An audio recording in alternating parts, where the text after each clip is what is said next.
it will end in tears. Germany will not allow May to speak directly to members on Brexit. Negotiator Michel Barnier warned last week the UK had just a fortnight to set out its position on a financial settlement with the EU.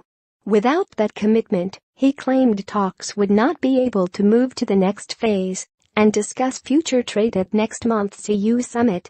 It has been suggested Mrs May could ignore the deadline and make the UK's final offer direct to EU leaders at the December summit.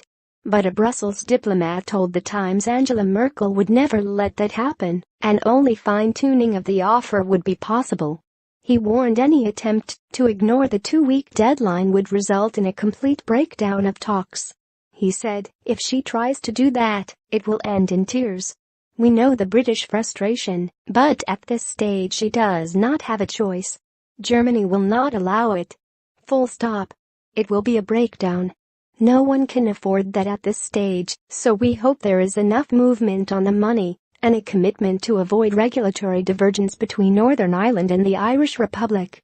The Brussels broadside came as Theresa May met European business leaders at Downing Street and complained it was not clear what Brussels wanted from negotiations. EU chiefs are adamant there must be clear progress on its 3 red line issues of the Brexit bill, Irish border and EU citizens' rights. Without it, talks cannot move on to the next phase, frustrating British efforts to start nailing down a trade deal before the UK leaves in March 2019. Yesterday, David Davis announced MPs would be given a take-it-or-leave-it vote on any withdrawal agreement. But he confirmed that, if the final bill was rejected, the UK would leave the EU without a deal. The value of the apparent concession to rebels could be put to the test today as MPs resume debate on the withdrawal bill, also known as the repeal bill.